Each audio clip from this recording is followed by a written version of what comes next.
Bu'insa daangaatiin qe'ee qabeenya keenyarraa buqqaanee ilmaan keenyaan isa adda ba'uun dirree irratti dararamaa jirra jedhan dubartoonni godina Harargee Bahaa aanaa Baabbilee. Biiroon dhimma dubartootaa fi daa'immanii Oromiyaa dubartootaa fi daa'imman kanneen humna qabu hundaan nan gargaara jedheera. Faamii Abdurrahmaan dabalata qaba.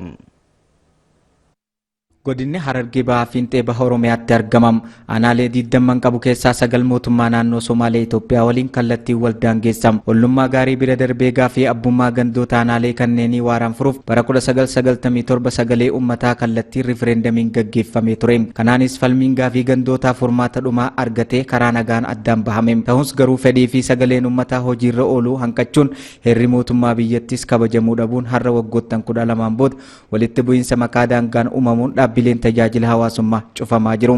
Dubartootaa fi daa'imman qe'ee fi qabeenya isaaniirraa buqqaanii baqaaf saaxilamaa jiru.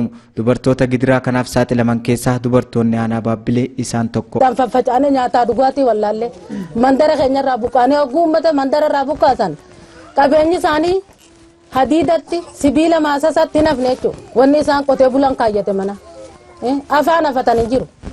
Hulaa hunda daakanii qabeenya isaanii dharakanii tokko kan hambisin galchan. Uummanni kun amma yoo galaa jiran illee bakkatti galan hin qaban, waan irra ciisan hin qaban, waan bishaan itti dhugan hin qaban. Qullaadha. Waluu quban qabnu nuti madura walittuu namni dhufe hin jiru. Namuu biyya keessa facaanee jirra.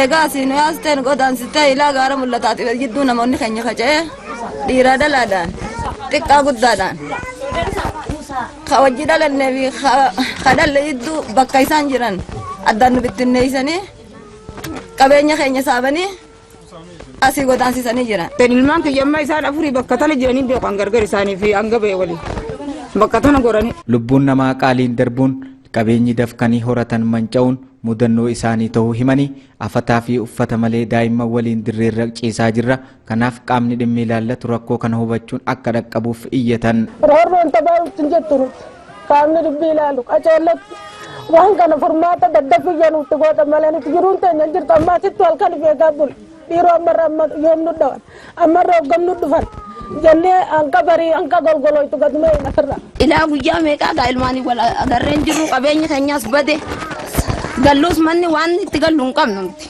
Jogolli manarra ni jira ulaaleen hin jirtu dheeyxanii arguu dandeessan. Wanni takka ta'eef jala keenyus hin jirtu qabeenya keenya hundi birbadaa'ee jira. Hittaa meeyira jimatti nafne hittaa tuubboo bishaanillee ciranii jiran nuni dhodhoosan motora kaanni guurratan meeshaan hoyiroota baazii ganna naqan bananii. Bulchaan aanaa Baabbilee obbo Abdulaziz Abdurrahmaan deeggarsa dandeenyuu fi barbaachisu gumaachuu fi qaama dhimmi ilaallatu waliin nagaya waaraan qe'ee jireenya idilee isaaniitti akka dachaan guyyoota lamaan dhufan keessatti kan raawwataman ta'uu dubbatu. Waan qabnu gadi dhiyeessineef isaan biraan gahuudhaaf waa hundaa'uu deeggarsaan qophoofnee cinaa jirra jechuudha. Kanaaf hawaasni kun balaan kun ga'umsaa qabatamaa waan jiru buqqa'uun isaaniitis jira.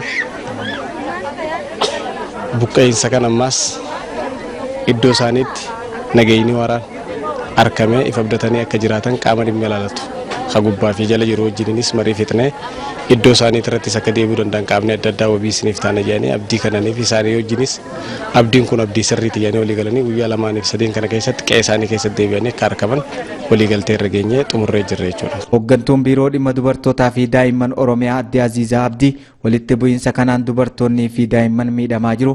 Dubartoota qeerraa buqqaan hanga danda'ame akka jireenya idilee isaaniitti dacha'an biiroon isaanii kan cinaa dhaabbatu ta'uu himanii furmaata waaraaf garuu sagaleen uummataa bara 1997 mootummaa naannolee lamaaniin sirnaan kabajamuu akka qabu qaamoleen hunduu hojjechuu akka qabu dhaaman.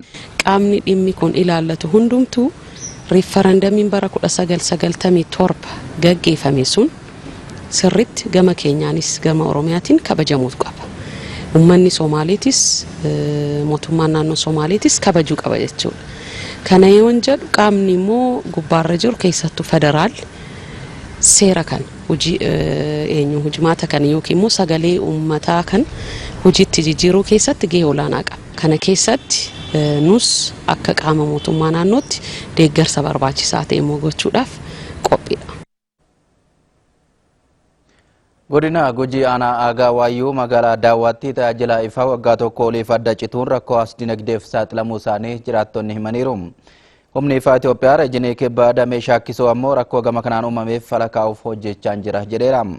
Gabaasni kan waajjira dhimmoota kominikeeshinii aanichaatti Shamsaddin Hussein qindeesseera.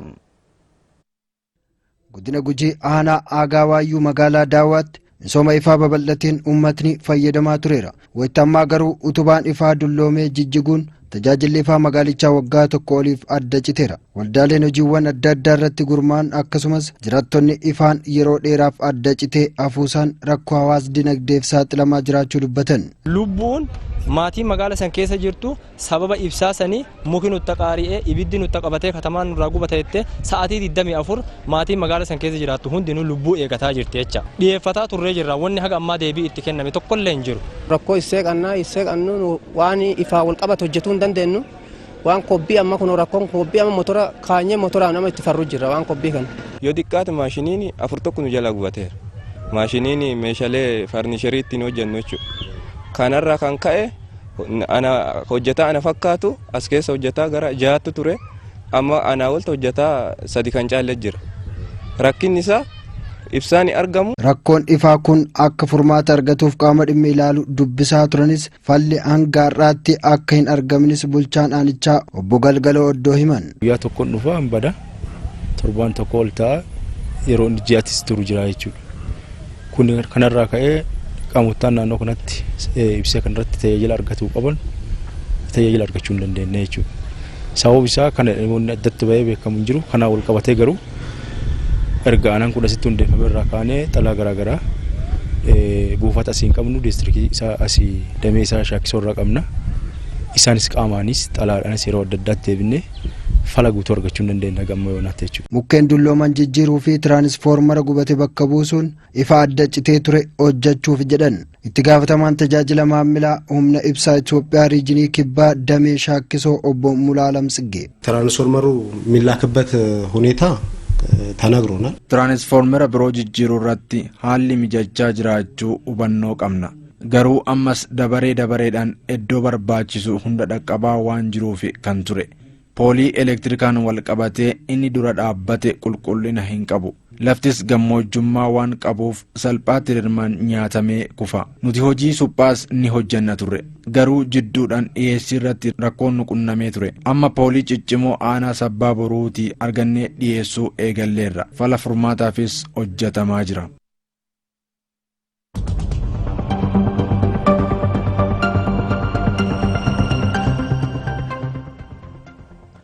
Kan daawwachaa jirtan oduu televezyiinii Oromiyaa irraa kallattiidhaan isin bira gahaa jiru ammoo gara oduu maddeen alaa irraa argannetti darbaam. Shakkamaan maqaan isaa Joonaatan Tiraan jedhamu kan dallaa Waayit Haawus seenee mana murtii federaalaa biyyattiitti dhiyaachuu isaa tajaajilli nageenya Ameerikaa beeksiseera. Shakkamtichi yeroo gara dallaa Waayit Haawus seenuu pirezidaantiin Ameerikaa Doonaald Tiraamp masaraa keessa akka turan tajaajilli nageenya biyyattii himeera.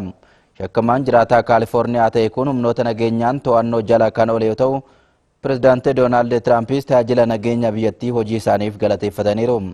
Dubbiimaan waajjira abbaa alangaa Ameerikaa Biil Miilar Tiraan shakkamaan kun meeshaa miidhaa geessisuu danda'u qabatee gara mooraa Waayit Haawus seenuu isaatiif adabbiin hidhaa waggaa 10 akka isaa eeggatu himaniiru.